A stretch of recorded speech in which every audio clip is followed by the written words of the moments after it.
right? It's easy to acknowledge that there's plausible discrimination on university campuses across this country. It's easy to say that's unfair because it's true. But the bigger question is it unconstitutional? And once we get into that realm, it starts getting difficult for me to say, should judges and courts be in the process of defining what is an appropriate level of ideological diversity at college campuses? You know, Will, one of the other things that they define that we've been debating sort of over the course of months now, given the various cases, is the makeup of these campuses, the way that these campuses look in terms of the students who are there.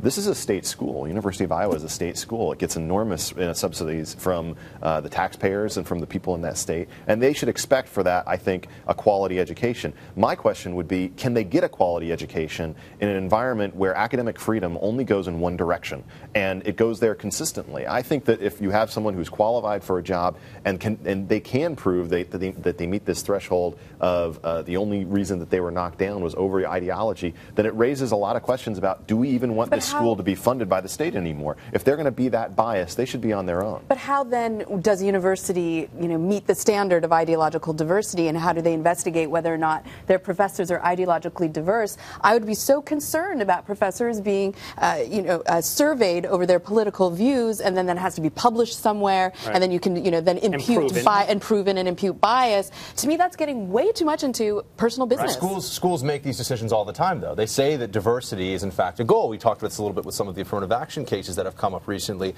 Because this is a state institution, though, it's interesting because that changes things than if it were a private school. Yep. And when you're looking at discrimination laws that exist right now, there's a three-pronged test that you usually have to go through. It's are you in a protected class right now? And this would seem to fly in the face, by the way, of the 14th Amendment, which you just put up there. But there are protected classes now under the law. Race, creed, gender. You go through these things. Conservatism is not one of them. However, retaliation against somebody under the First Amendment because of their beliefs, because of what they said. Think about it this way: what if you're talking about city jobs, talking about sort of a patronage issue, and if you were, in New York City, for example, Democrats everywhere, they said no Republicans can get city jobs. That would be a problem. True. That would be a First Amendment violation. You could see that here. It's true you cannot fire people in retaliation for their political beliefs, but if you start imposing ideological standards on government positions, how about this? Does the Obama administration, are they forced to hire people who have ideological differences from them? Walter, how do you feel on some of these constitutional issues? Yeah. First, the Supreme Court has spoken between the 1970s and 1990. It handed down three important decisions, making very clear that the public sector, and University of Iowa is a public sector institution, cannot in general discriminate based on ideology through most of its hiring. That would go for a Department of Motor Vehicles, but there are a couple of exceptions. There's exceptions for so-called policymaking employees, probably not a legal writing professor, confidential employees. The question is, should they open up a third exception for academic collegiality or for academic independence? One of the ironies of this is that if you look back to cases where professors sued over their ideology, it's often cases from the left. Any rule that we make this time, we're going to need to live with when it's on the opposite foot, because there have been a lot of cases in which people were too left-wing for their faculties. Those cases were sometimes filed, usually lost.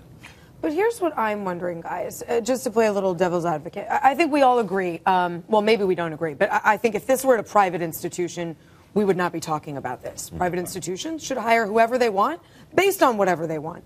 But because this is a public school and she's essentially taking government money, I think there is a case. But I'm wondering, she was hired by this school. She wasn't promoted. Right. And does this state institution have a responsibility to promote her just because she happens to be doing a decent job and the students like her? Well, but it's a little different than not getting the job. She's done a job. But if it was, for example, let's say she was in a protected class, a religious class, for example. She said that, this is a Christian school and I'm a Muslim. We're talking about a state institution, or they have a Christian ethos, I should say, and they won't allow me to come in because of my religious background. Then she would have a case. The issue here, I think, is you have to amend the law. If you actually want this, you'd have to change. You'd have to add conservatives into a protected category. She got hired. Because right now the 14th Amendment looks really cut and dry.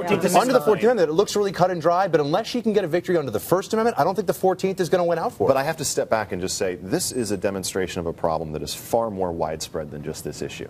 This is someone who's sort of actually courageous enough to risk her future career, risk her relationship with the rest of the academy in order to take a stand on this, and she's doing so accompanied by the National Association of Scholars, which is very respected. And I think that we have to understand this is a significant cultural issue that I think goes much bigger than what we want. So the question There were 3 is Republicans it in my remain school. a I'm with cultural you. issue, Ben, or does it become a legal one? Walter mentioned a moment ago exceptions for the First Amendment rules on discrimination, such as I presented the option of should the Obama administration, should they be required to embrace ideological diversity? For policymakers, the answer has been no. Should that now extend to academia? But you start going down a slippery slope where you start talking about diversity. And quotas. Could you have affirmative action for ideological diversity? Could you have, as Amy said, professors pretending to get hired? Walter, do you want courts sorting this kind of thing out?